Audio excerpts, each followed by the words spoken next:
Look at that, wow, what a setup we have here today. And the topic today is 711. No, I'm not kidding, this is true. It's not the Porsche 711, that doesn't exist yet. It's also not the 711 shop, it's the horsepower figure of the new updated Porsche 911 Turbo S, the pinnacle in the model portfolio. And they also picked 711 as the new horsepower figure because this is the area pre-code for Stuttgart, Germany. So for the town of Porsche, yeah, that's very interesting. You always want to, when you want to call someone in a company, you put like 0, 7, 11, then you can, type the real number. A little bit of fun is also allowed in a company which is more about serious sports cars. And the Porsche 911 Turbo S was always a vehicle that you can drive to the racetrack and use on the racetrack at the same time, in differentiation to the GT3, for example, not 100% racetrack focused, but also sustainable on the motorway and so on. But of course, with the maximum performance, now at 711 horsepower, but there's much more technology about this. For example, a new hybrid engine. We'll talk about that and everything we need to know about the Coupé and the Convertible of the 911 Turbo S in this update with Thomas and Autogefühl in 4K, full screen, full length. Let's go, starting with the Coupé, a new lower front here with these adaptive air intakes. At the moment they are open. Usually when you would start driving, they are closed at first, and then when the cooling is in demand, when you need more cooling, then they would open like this. Vanadium is here this gray color, a pretty cool bluish color, and they have the so-called Turbonite essence here, like on the logo. Turbonite is what they call this, this more the shaded gray style you can already see here at the Porsche crest, for example. And also these updated headlamps, matrix LED standard. So with the 911 Turbo S, you get basically almost everything as standard, which is usually an option with the 911. For example, also the ceramic brakes, and they are the biggest ceramic brakes, PCCB, you can see here, that are ever used in a Porsche two-door vehicle. Really massive, and you can see 20-inch wheels in the front, central lock, 21-inch wheels in the rear, and the length is 4 meters 55 or 179 inches. Slightly longer than the normal 911. Why? It's just like an overhang in the rear, but I can soon show you why that is. The Coupé, of course, with the typical very central form, wider chassis parts, that looks even more impressive, together with the fixed rear wing right here. And it also lifts, well, fixed wing in the sense of it is already there, but not fixed. It's still adaptive in the sense of this whole thing can still lift up if you need even more downforce at higher speeds. New light strip goes all the way through right here, three-dimensional Porsche lettering. It's pretty amazing also how it's somewhat mirrored here with the light strip and so on. And in the lower part also a new lower bumper and a completely new titanium exhaust. And it's not only that the exhaust itself, but also the outer tip here. That's why I'm tipping it. This is also from titanium. So yeah, on the one hand, they are still working with exhaust tips because the outer part is not the real form of the inside exhaust. The real form you can see on the inside, but it's one piece together and it's also from titanium. And alternatively, you can soon show that with the Convertible, you can go for the sports design package to have a round exhaust pipe we have there on the other vehicle. But that's just a beauty aspect or how you want it from design. It doesn't influence the performance of the exhaust. It's not a different exhaust or something. And there will be a lot to talk about the engine and the performance figures. So, rear ship engine concept. The only thing we can open right there is this servicing flap in the rear. You can open it from there. There we go. For example, here for oil, you can see the fans there as well. It's always nice to see, why not? But servicing then from underneath. There we go. And they now use, you maybe saw our GTS video earlier, where they use one electrified turbocharger. This one here, the 911 Turbo S, gets, so to speak, the same base engine like the GTS T-Hybrid, but they completely remodified it. It has 2 electric turbochargers plus an electric motor integrated in the PDK. And this together brings more power, now at 711 horsepower, and also more performance in the acceleration figures. So 0 to 100 kilometers an hour is now at 2.5 seconds. That's 0.2 seconds quicker than before. And 0 to 200 kilometers an hour is at 8.4 seconds, and that's 0.5. So half a second quicker than before. I always give the example when, for example, your partner says, oh, there's the new Halloween decoration out there at Target, and you say, ah, okay, we need to go there so super fast, and you start in your driveway and do 0 to 200. It's a typical use case, you know. Or maybe like when you're in Germany and you at like a rest station and so on, and then you go on the Autobahn again, also always 0 to 200. That's what Germans do all the time, you know. But definitely it shows how much performance this one can get now. The engine is now at 3.6 liters. That's 0.1 liter less actually, because they found this is like the optimum case. It's a 6-cylinder boxer engine or flat engine. And this integrated hybrid concept, as I said, consists of this additional electric motor and then these electric turbochargers. And the even more interesting thing is, from a technology stance, is that recuperation is done via the electric motor over all 4 wheels, but there's also recuperation over the electric turbochargers. And that is happening even when you floor it down, because at some point the car generates basically too much pressure in these turbochargers than you would actually need. And back in the days with the wastegate, you would just like let it out there, you know, just like waste. But now the electric turbochargers can also regenerate some energy, and the Nürburgring Nordschleife lap time is 14 seconds quicker here now with the updated Porsche 911 Turbo S. Also, for example, because of the electric turbochargers. And at the same time, there's no risk that the battery, which is at 1.9 kilowatt hours, so it's just a buffer battery, it doesn't get, you cannot empty it. So in their testings, and the lap time, the record tests and so on, they never had a problem that the battery would be draining because it's always being recharged, when they go downhill on Nordschleife and so on, and also because of the electric turbochargers and so on. The problem is rather that the tires go away, because the 911 Turbo S, it doesn't come with racing tires. It's not like, like the GT3 or GT3 RS. So they had the problem that the car can do more than the tires can handle. They still added new tires here to that, because for road driving, we also need to cope with the bigger performance. At the rear, you have 10 millimeters wider tires, for example. That's another thing, jumping over to the convertible. But it's really, it tells you something about the car when the limiting factor are the tires. But that's only for, professional race driver, Nürburgring Nordschleife lap and so on. Then if you do it frequently, then you would maybe switch to different tires, maybe non-street legal tires. But this one, the main purpose is to be street legal. Also with the convertible here, light strip goes all the way around. This one with a sports design package with the round exhaust, also titanium. So you have a different look, and carbon fiber exterior parts are also available if you want to individualize it a little bit more. Here, for example, contrast in black then here with this back rear wing. And we have not the vanadium gray color, but here's the ice gray color for the convertible. Carbon wheels, also same size, but they are actually even more aero efficient. And together with these active aero flaps in the front, the whole car is also more efficient. So yes, it has more power, but as I said, at the same time, it is more efficient.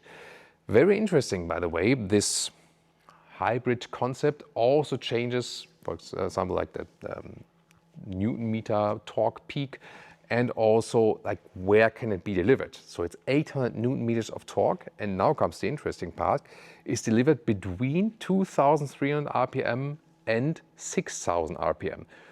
So it's like a long plateau where this is actually possible, and the total power, the maximum power output, is also a small plateau between 6,500 and 7,000 RPM.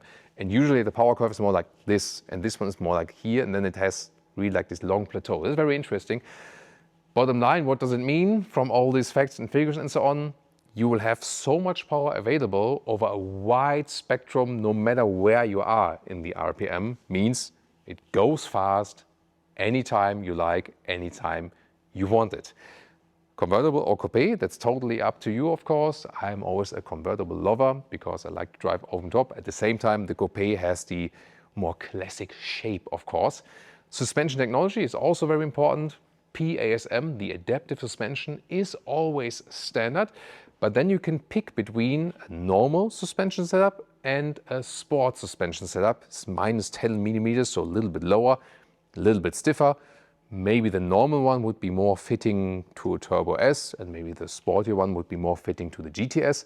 It also depends, of course, if you drive a convertible or a Coupé. I would always say like the Coupé always feels a little bit more stiffer than the convertible, if you're really comparing in small nuances. And then this one here now adds, because of the hybrid concept, they have a 400-volt board net. And then this one can add a special new technology for an anti-tilt control, and it's called EHPDCC, Electro-Hydraulic Porsche Dynamic Chassis Control. What does it mean? The car always stays like this. It doesn't lean at all. And and it helps to make the ride even sportier. So this is even than here in this Porsche 911 Turbo S.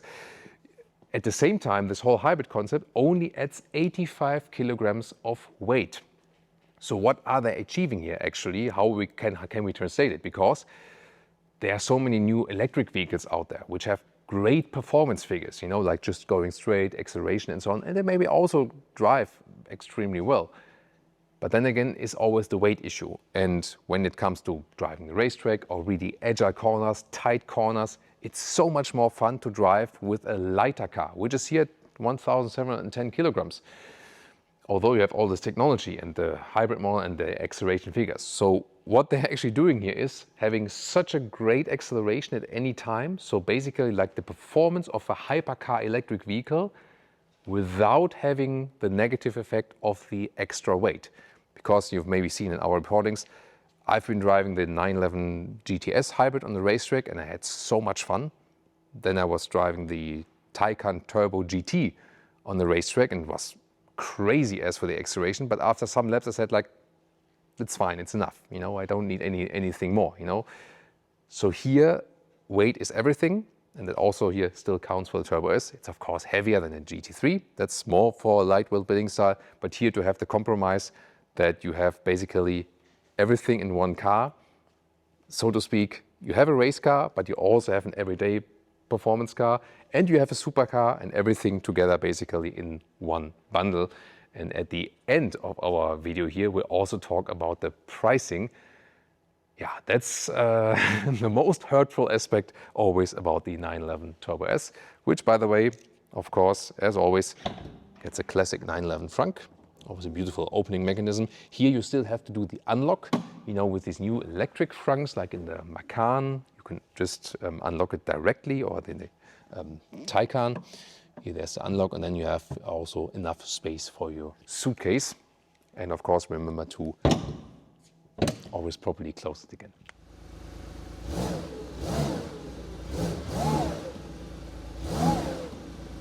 Now towards the interior, here the door handles come towards you. Still they're haptic and closing sound is pretty cool, very solid, although it is a frameless door, of course, for this Coupé. Then inside of the doors, everything wrapped tightly, really strong, like the horizontal lines. Also here, very nice, the integration with the door handle and so on. Tiny pockets, but they have a felt covering on the inside. Turbo S entry badge. And also the floor mat has the Turbo S. And it's nice, we have some integrated lines here in that floor mat. Yeah, thanks Leah for the light. It's very beautiful done, so a nice detail definitely. Then steering wheel here with the drive mode selector, metal knurling around, I love that. And also the special power boost button in the middle. Then seats, you get either normal sport seats or you can also get the bucket seats, but they are of course a little bit stiff and not so flexible, so the base seats will be more flexible definitely. So far for the Turbo S, no alternative to animal skin. Porsche needs to do more in this segment because this is a very heavy material and there are materials that are lighter, animal friendly and also better for the customer already. And more and more manufacturers offer it. Porsche also from time to time and new models, but not in the 911 yet. And here with the headroom, 189, 6 for 2, still some headroom left. And here, for example, we have the perforated race text. So it's a microfiber, and then you have like a perforated, like a golf ball structure in there. So that looks really cool and feels also pretty nice. I must say that the 911 is, to me, not the most comfortable vehicle from the seating position. Some say it's perfectly fine. I think you just have to need to take a test seat at the dealer. Very important to mention, by the way, from the technical effects and so on, didn't mention it on the exterior yet, it always comes with all-wheel drive, and power is put to the front wheels the more you push the throttle in general. Maximum of 25% when you really like go all the way and have maximum grip and so on. But it will always be a rear-wheel drive focused vehicle, and the cockpit is focused on the driver with their large digital instruments. They are all digital now. You know that the pre-facelift models still had the manual RPM counter, and some say they prefer that. It's also always a question about, they used to have like on the left side, like where you can put the key and turn it around. Some love that function. Now they rather thought, okay, let's keep the key anywhere, and then you just hit the start button and that's it. So more modern, more digitalized, so to speak. A little bit bigger infotainment system, you can also see it with the facelift, but I still found it very cool that we have real buttons. Here, for example, to activate the special exhaust note. And then here also for the climate unit, the AC. I love these clicking sounds, and there you still have a real interface to the vehicle. The shifting lever, brown shaver style, you know it, drive and reverse. And also here, for example, for zooming in and out of the map, or the volume here, beautiful clicking sounds. And separate buttons also for seat cooling, seat heating. That's pretty cool. Cup holder is right here, 4-dot adaptive. You could also put that whole thing out, will also be possible. Here the middle console could be maybe a little bit softer. And here is also rearranged in this facelift of the 911 with the cooling of the inductive charging pad. You can also use the USB-C chargers then here. And depending on Coupé or Convertible, Coupé is standard with just 2 seats, but you can also pick 2 plus 2 seats. That would be standard for the Convertible.